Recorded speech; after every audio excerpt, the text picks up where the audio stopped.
Assalamu alaikum students. This is your instructor Muhammad Umar Khatak for the subject Organizational Theory and Behavior. This is our 19th lecture and chapter number 6. And today the topic of our discussion is individual decision making.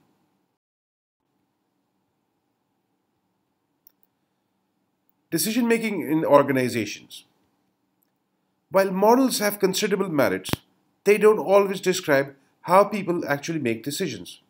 This is where organizational behavior enters the picture. To improve the way we make decisions in organization, we must understand the decision-making errors people commit. Individuals in organization make decisions, choices from among two or more alternatives. Top managers determine their organizational goals, what products or services to offer, how best to finance operations, or where to locate a new manufacturing plant. Middle and lower managers set production schedules, select employees, and decide how to allocate pay raises. Non-managerial employees decide how much effort to put forth at work and whether to comply with bosses' request. Organizations have begun empowering their non-managerial employees with decision-making authority, historically reserved for managers alone. Individual decision-making is thus an important part of organizational behavior. But the way individuals make decisions and the quality of their choices are largely influenced by their perception.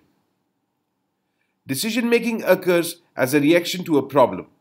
That is, discrepancy exists between the current state of affairs and some desired state, requiring us to consider alternative course of action.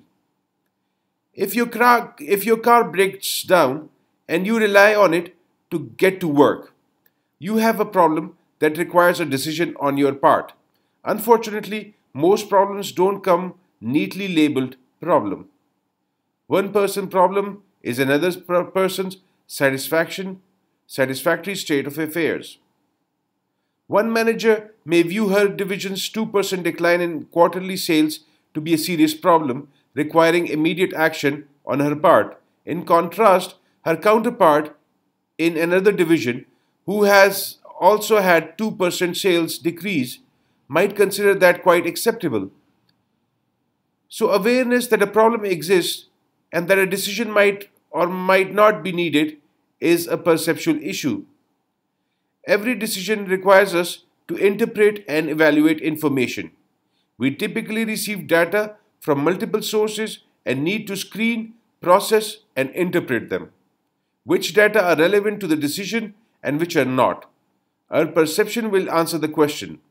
We also need to develop alternatives and evaluate their strengths and weaknesses. Again, our perceptual process will affect the final outcome.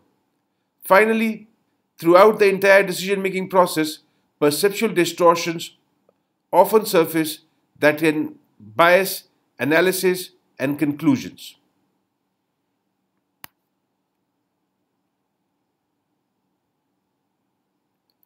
Rational decision making. We often think the best decision maker is rational and makes consistent, value maximizing choices within specified constraints. These decisions follow a 6-step rational decision making model.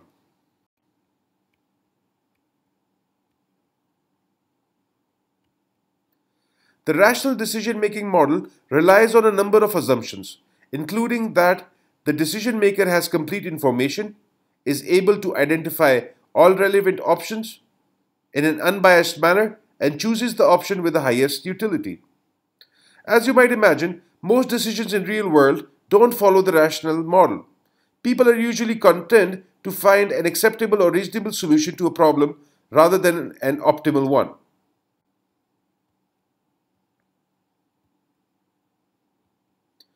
Choices tend to be limited to the neighborhood of the problem, symptoms, and the current alternatives. And as one expert in decision making put it, most significant decisions are made by judgment rather than by a defined perspective.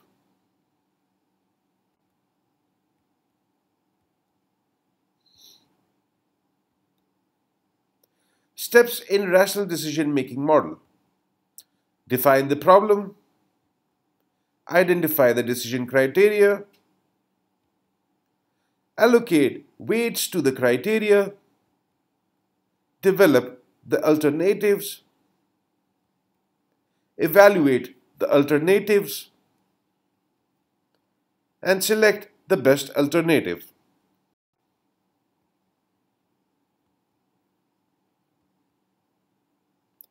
Bounded rationality. Our limited information processing capability makes it impossible to assimilate and understand all the information necessary to optimize. So most people respond to a complex problem by reducing it to a level at which they can readily understand it. Also, many problems don't have an optimal solution because they are too complicated to fit the rational decision making model. So people satisfies they seek solutions that are satisfactory and sufficient.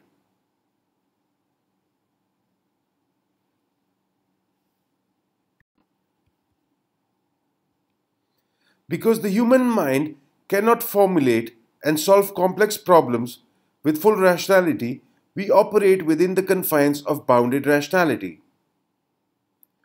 We construct simplified models that extract the essential features from problems without capturing all their complexity. We can behave rationally within the limits of simple model.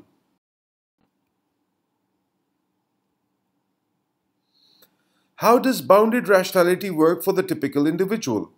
Once we have identified a problem, we begin to search for criteria and alternatives, but the criteria are unlikely to be exhaustive. We identify choices that are easy to find and highly visible and that usually represent familiar criteria and tried and true solutions. Next, we begin reviewing them, focusing on alternatives that differ little from the choice currently in effect until we identify one that is good enough, that meets an acceptable level of performance.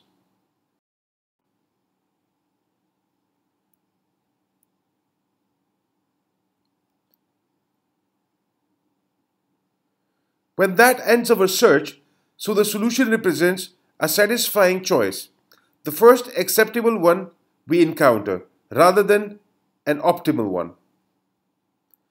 To use the rational model in the real world, you need to gather a great deal of information about all the options, computer applicable weights, and then calculate values across a huge number of criteria.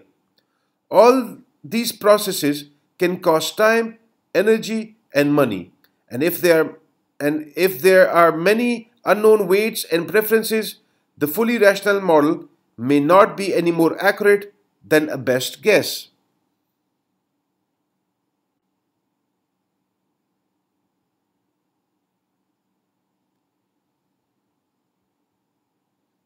Intuition. Perhaps the least rational way of making decisions is intuitive decision making, an unconscious process created from distilled experience. It occurs outside conscious thought, it relies on holistic associations. When intuition isn't rational, it isn't necessarily wrong, nor does it always contradict rational analysis. Rather, the two can complement each other. But nor is intuition superstition or the product of some magical or paranormal sixth sense.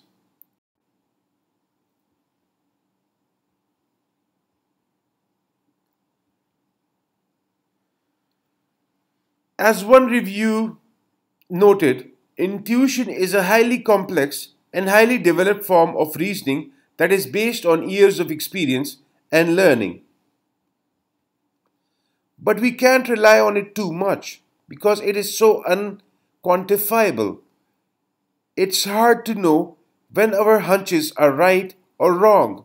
The key is neither to abandon nor rely solely on intuition, but to supplement it with evidence and good judgment.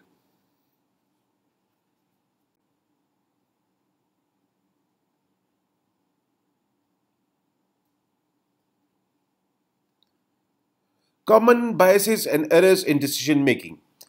Decision makers engage in bounded rationality, but they also allow systematic biases and errors to creep into their judgment. To minimize effort and to avoid difficult trade offs, people tend to rely too heavily on experience, impulses, gut feelings, and convenient rules of thumb. These shortcuts can be helpful, however, they can also distort rationality. Following are the most common biases in decision making.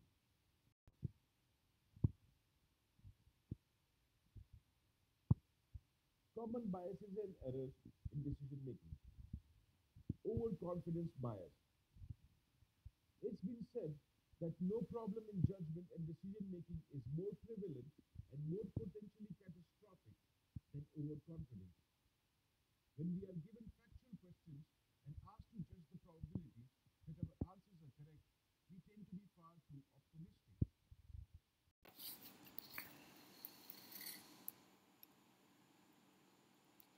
Anchoring bias. The anchoring bias is a tendency to fixate on initial information and fail to adequately adjust for subsequent information. It occurs because our mind appears to give a disproportionate amount of emphasis to the first information it receives. Anchors are widely used by people in professions in which persuasion skills are important: advertising, management, politics, real estate, and law.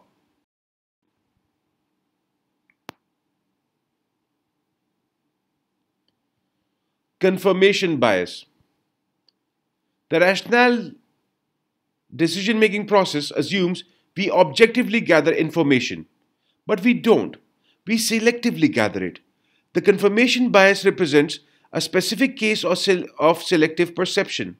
We seek out the information that reaffirms our past choices and we discount information that contradicts them.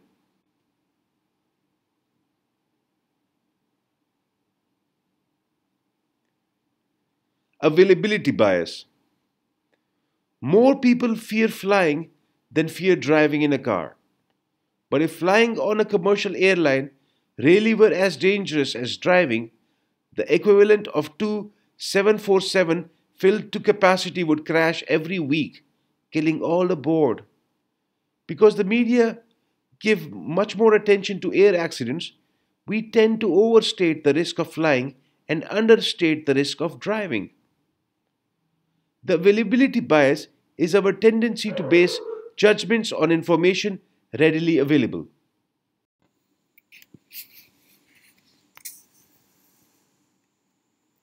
Escalation of commitment.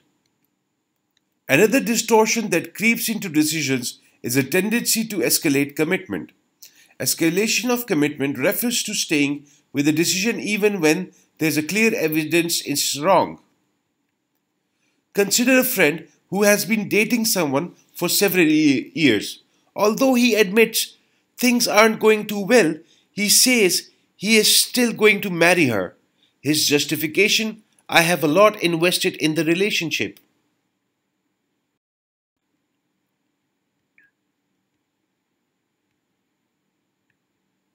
Randomness error. Most of us like to think we have some control over our world and our destiny. Our tendency to believe we can predict the outcome of random events is the randomness error. Decision making suffers when we try to create meaning in random events, particularly when we turn imaginary patterns into superstitions.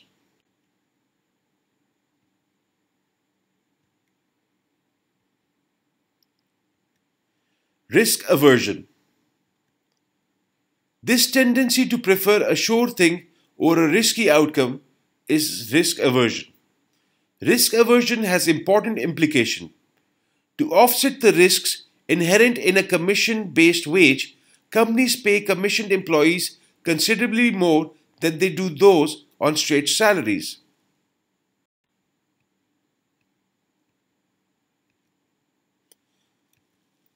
Risk-averse employees will stick with the established way of doing their jobs rather than taking a chance on innovation or creative methods. Sticking with the strategy that has worked in the past does minimize risk, but in the long run, it will lead to stagnation.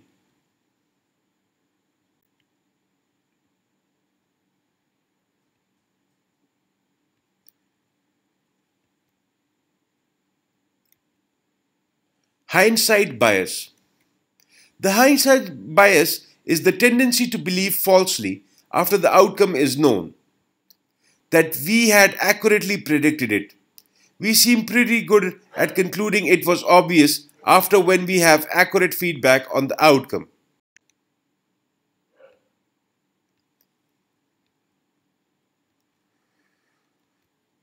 The hindsight bias reduces our ability to learn from the past.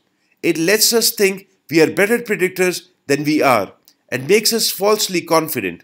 If your actually predictive accuracy is only 40% but you think it's 90, you're likely to be less skeptical about your predictive skills.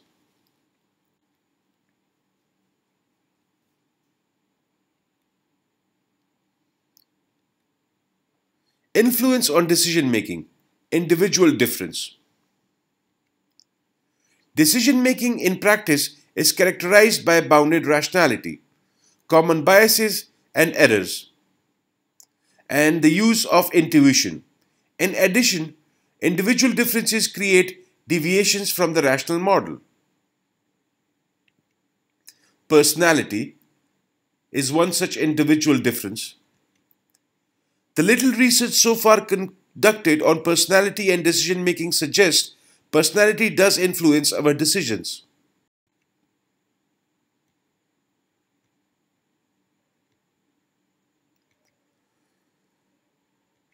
Gender. Research on rumination offers insight into gender differences in decision making.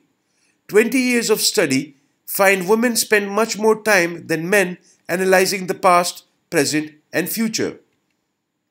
They are more likely to overanalyze problems before making a decision and to rehash a decision once made. This can lead to more careful consideration of problems and choices.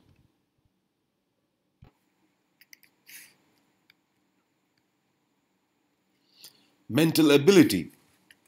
We know people with higher levels of mental ability are able to process information more quickly, solve problems more accurately, and learn faster.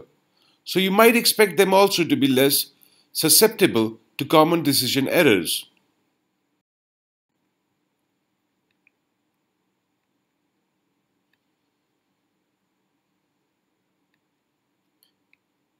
Smart people are just as likely to fall prey to anchoring, overconfidence, escalation of commitment, probably because just being smart doesn't alert you to the possibility you're too confident or emotionally defensive.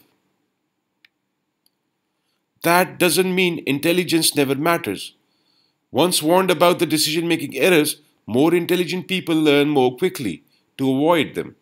They are also better able to avoid logical errors like false syllogism or incorrect interpretation of data.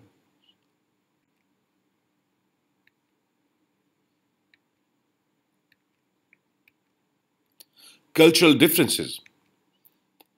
Cultures differ in their time orientation, the importance of rationality, their belief in the ability of people to solve problems, and their preference for collective decision making. Difference in time orientation help us understand why managers in Egypt make decisions at much lower and slower and more deliberate pace than US counterparts. While rationality is valued in North America, that's not true elsewhere in the world.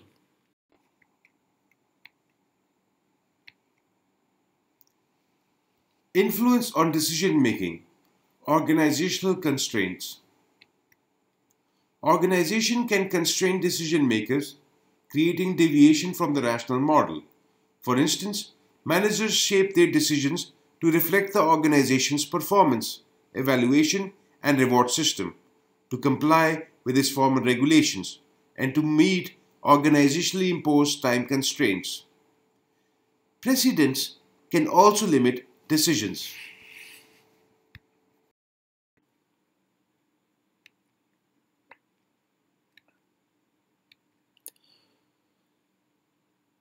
Performance evaluation. Managers are strongly influenced by the criteria on which they are evaluated. If a division manager believes the manufacturing plants under his responsibility are operating best when he hears nothing negative, we shouldn't be surprised to find his plant managers spending a good part of their time ensuring that negative information doesn't reach him.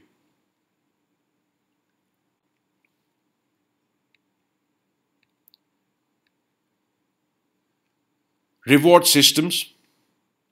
The organization's reward system influences decision makers by suggesting which choices have better personal payoffs.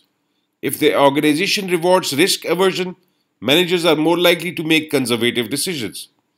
From the 1930s through the mid 1980s, General Motors consistently gave promotions and bonuses to managers who kept a low profile and avoided controversy. These executives became adept at dodging tough issues and passing controversial decisions on to committees.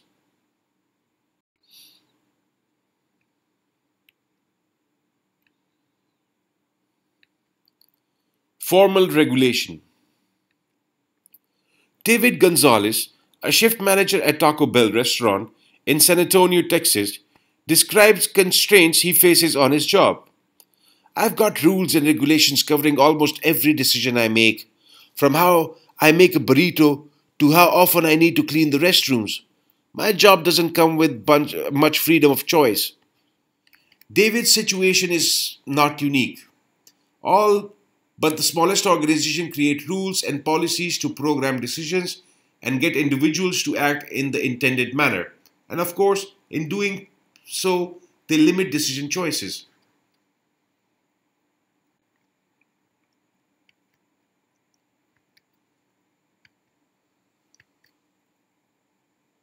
System imposed time constraints. Almost all important decisions come with explicit deadlines.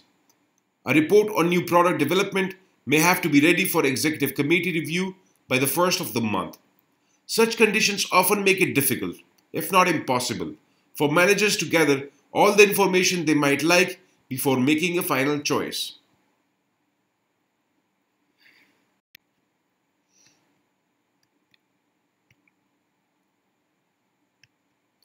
Historical precedents. Decisions aren't made in a vacuum, they have a context. In fact, individual decisions are points in a stream of choice. Those made in the past are like ghosts that haunt and constrain current choices. It's common knowledge that the largest determinant of the size of any given year's budget is the last year's budget. That would be the end of the lecture. Thank you.